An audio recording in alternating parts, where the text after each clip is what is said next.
Well, the 2025 MLP season is officially over, and in this video, I'm going to give every MLP team a letter grade in under 60 seconds. Some teams exceeded everybody's expectations and earned A's, and others tanked in ways we've never seen before and rightfully deserve F's. Now, this isn't going to be based on how they finished, but how they did in comparison to their finish in 2024, the expectations going into 2025, and the moves and performance throughout the season. I'm going to go alphabetically and try to keep everything under 60 seconds.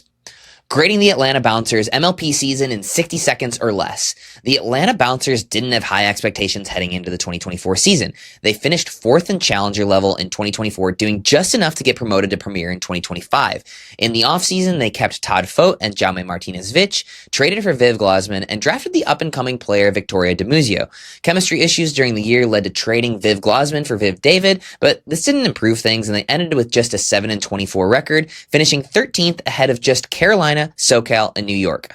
As a challenger team promotion, expectations weren't high, and they took a swing on up-and-comer Victoria DiMuzio, which has shown some promise, but not enough to get them into the playoffs.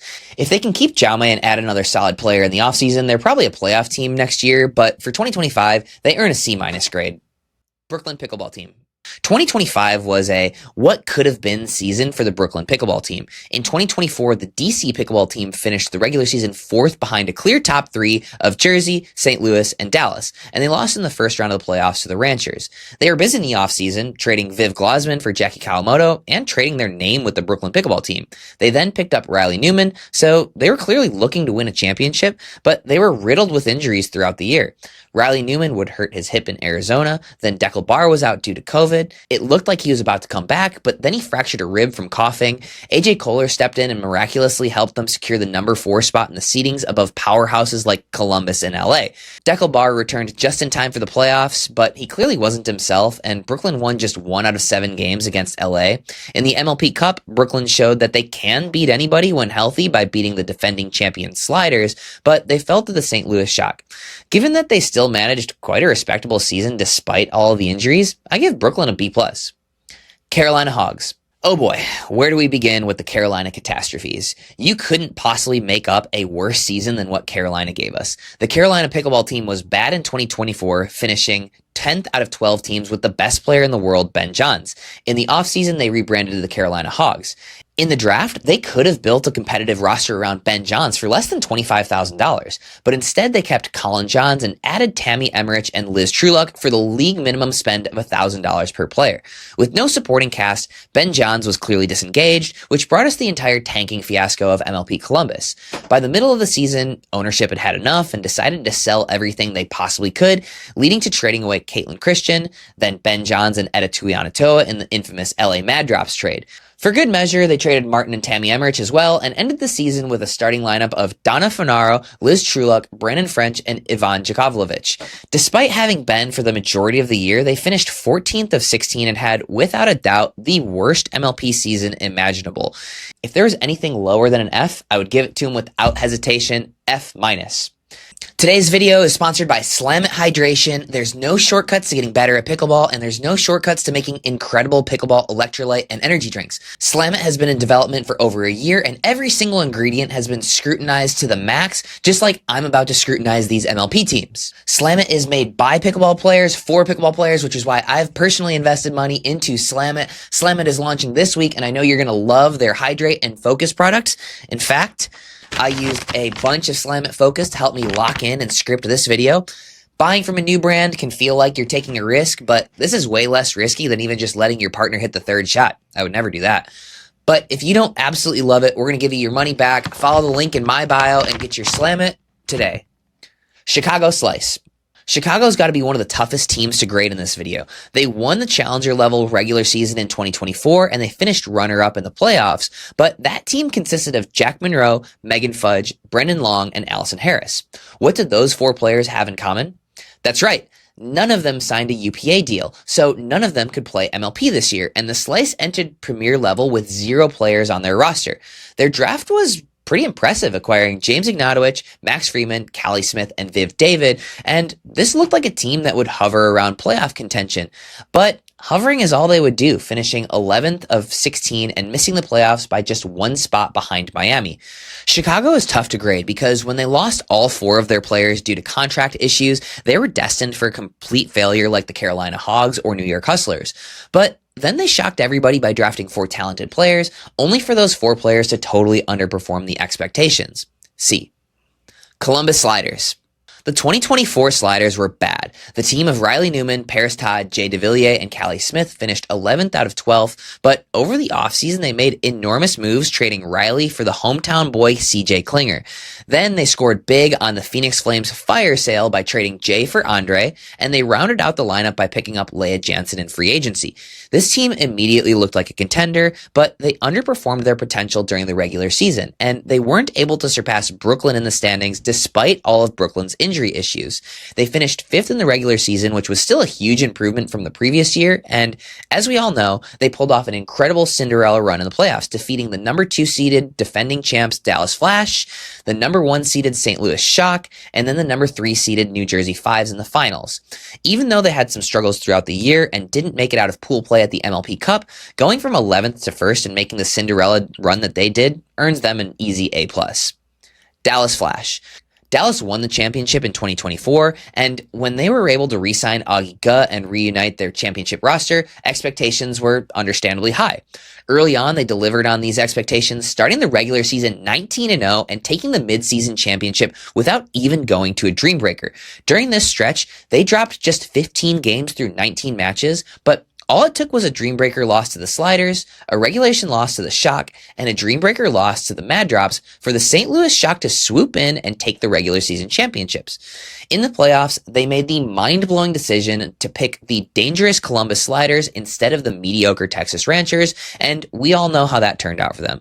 A midseason championship, 2nd place regular season finish, and runner-up finish at the MLP Cup obviously isn't a bad resume, but since they shot themselves in the foot in such a brutal way in the playoffs, I give them a B.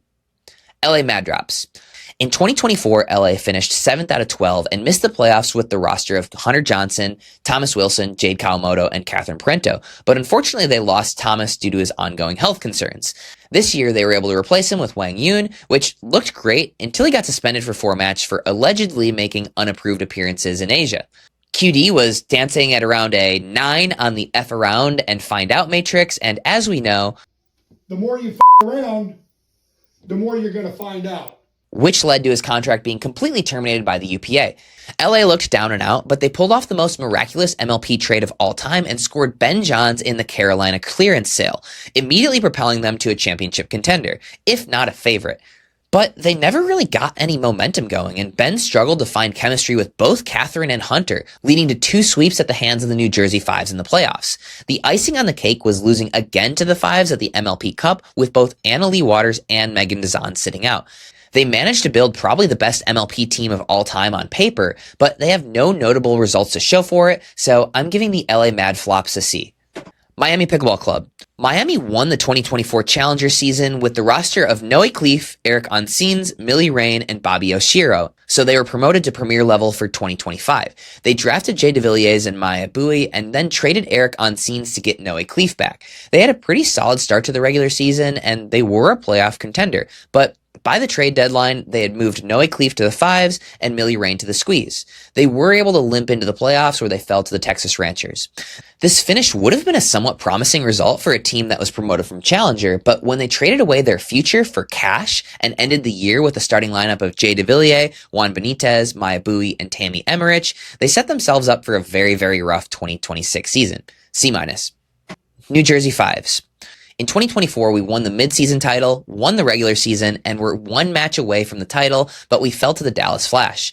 Unlike the Flash and the Shock that kept their lineups the same, we traded Mari Humberg to DC, drafted Junie Bouchard, and then traded her for Megan Dazan in the Phoenix Flames fire sale. Through most of 2025, we were a clear 3rd best team behind St. Louis and Dallas, having beaten just about everybody else, but going 0-5 against the Shock and the Flash. Hoping to fix this, we acquired Noe Cleef, which sent me to the bench.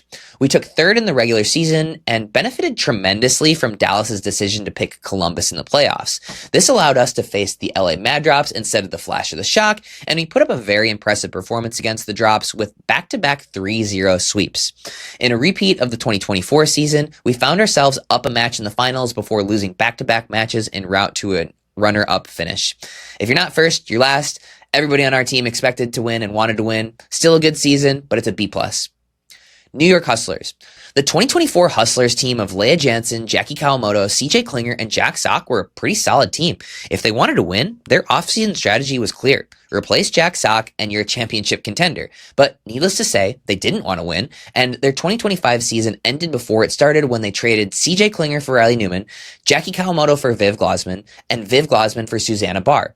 Then they decided to drop Leah Jansen, Riley Newman, and Jack Sock, meaning that they still needed to draft 4 spots. They spent the league minimum $1,000 per player in free agency and started the year with a roster of Zane Ford, Donald Young, Helena Spiritus, and Dominique Schaefer. Needless to say, the New York strugglers were horrible and they finished last in the standings by some margin. F. Orlando Squeeze. The 2024 Orlando Squeeze team of Viv David, Megan Dazan, Tyson McGuffin, and Federico Stocksrud finished 9th. In the offseason, they traded for Dylan Frazier and Lacey Schneeman and took a shot on Samantha Parker in the draft. The moves were good enough to make the playoffs, but not good enough for them to be much better than that. They ended up trading Sam for Millie Rain, which helped the team, and they won their first-round playoff match against the Black Diamonds, but they fell to the Shock. The good news is that their team is just one strong addition away from being a decent contender, but 2025 was pretty forgettable for them. B-. Phoenix Flames. The Arizona Drive finished 8th of 12th and missed the playoffs in 2024, and they weren't a bad team. They had Andre Deescu, Dylan Frazier, Lacey Schneeman, and Jesse Irvin. The Proton owners took over the team and rebranded to the Phoenix Flames, but they should have rebranded to the Phoenix Fire Sales. They traded Andre Deescu for Meg Dazan for Jeannie Bouchard, Dylan for Tyson, and in the draft, they confirmed their strategy was simply vibes by picking up Jack Sock. The vibes were good until they weren't anymore when Jeannie and Jesse decided that they just wouldn't play together anymore. While the team wasn't good, they were still pretty fun to watch. Jack and Tyson were electric at times, and Coach Brant Weiss was pretty funny on the clipboard. They finished 12th out of 16. Their offseason moves definitely warrant an F, and they have no chance of turning it around unless they make some major offseason moves this year, but they were pretty entertaining, and since the Hogs and Hustlers somehow managed to have even worse seasons, I give the Phoenix Dumpster Fires a D-. SoCal Hard Eights. The Hard Eights were the last team that was promoted from Challenger to Premier for this year. They kept Irina Terezhenko and Judith Castillo, but couldn't keep Eric Lang and Purple Jesus Max Manthau due to contract issues. So they drafted Blaine Hovenier and Ryan Fu to replace them. During the year, Irina and Judith gave way to 17-year-old Jelena Ingram and 15-year-old Kaylin Campbell. And while they went just 6-25 for a second-to-last place finish, nobody told this team that they were bad. This team fought for every single match, even though they weren't in playoff contention at any point. And they were fun to watch. Blaine's energy was electric, and it's hard not to cheer for the teenagers playing their first season against the best players in the world. Unfortunately, due to some of the keeper rules, SoCal won't be able to hold on to this up-and-coming roster, but they were fun to watch. C+. St. Louis Shock. St. Louis finished second in the 2024 regular season. In the offseason, they dropped Kate Fahey and then picked her back up in the draft. The Shock and the Flash were the two teams to play identical lineups in 2024 and 2025, meaning that they thought they could get it done. They lost just one match in the regular season, and they lost to the Dallas Flash in the finals of the midseason tournament. But this was good enough to earn them the number 1 seed heading into the playoffs. Unfortunately for the Shock, they made the same exact mistake as the Dallas Flash, choosing to play the Columbus Sliders. They were swept 3-0, and then they lost the second match in a Dream Breaker to end their season. They were able to take their first ever title with the MLP Cup, but that event didn't feel nearly as significant as the end-of-season championship or even the mid-season championship. By all objective measures, it was a great season for the Shock, but they're probably the most talented team in the league, and the MLP Cup definitely wasn't the championship that they wanted. B+. Texas Ranchers. The 2024 Texas Ranchers finished 5th in the regular season and 4th in the playoffs, and the team of Christian Alshon, Eda Tuianatoa, Tina Pisnik, and Wang Yun was pretty dangerous. They dropped Wang in the offseason and drafted Noe Cleef, who they then traded for Eric Onsines. And this team was good, but not great. While they were competitive with anybody on all 4 doubles lines, they were not a good Dreambreaker team, and to make playoff runs, you've got to win some Dreambreakers. So GM Ryan DeWidgeon traded Etta for Caitlin Christian in a controversial move. Even more controversial was benching Christian Alshon in Salt Lake City, but when it came playoff time, Christian was on the court and Ryan DeWidgeon was off the court. The Ranchers failed to improve on their 2024 performance, and there are a ton of question marks for them heading into the 2026 season. C+. Utah Black Diamonds. The Black Diamonds were the laughing stock of the league in 2024. They traded every marketable player they could for some cash and earned the nickname Utah in the Black Diamonds. From the last place 2024 squad, Utah kept Alex Trung, Connor Garnett, and Tyler Loom. But Alex was traded to the Bay Area Breakers for Elise Jones. They weren't horrible, but they weren't great either until they scored big time in the blockbuster Ben Johns trade, where they were able to get Etta Tuianotoa for basically nothing. They made a nice end-of-season run, winning 4 of 5 matches to comfortably make the playoffs, albeit in the 9th spot. They lost to Orlando in the playoffs, and while it was a huge improvement from 2024, the Diamonds need to make a few big moves if they want to improve upon their first-round playoff exit. B. Now, if I had to rate the entire 2025 MLP season overall, I'd give it an A-. The mid-regular season stretch got pretty repetitive, and the lack of parity in the league led to a lot of blowout matches, but from a fan perspective, there was almost always at least a couple of good matches per weekend to keep things interesting. The season gave us so mmany things to talk about as well. The change from rally scoring to regular scoring, the addition of bench players and the player steal rule, the first supplemental draft, the orange courts in Orlando and Gate, the Ben Johns tanking fiasco, the QD suspension and termination, the moving of the trade deadline and the blockbuster Ben Johns trade, and, of course, the Columbus Sliders championship run. With all of that, I think the season deserves nothing less than an A-. Let me know what I got right and what I got wrong, and let me know what other types of videos you'd like to see. Huge shout out to Eric Tice and Pickle Key for assisting with all the fact finding on this video. Check out Eric Tice on Twitter at AZETice and picklekey.com for tons of historical data on MLP. If you made it this far, please subscribe to the channel and check out the Transition Zone Pickleball, tzpickleball.com. It's my online academy to help you get better at pickleball.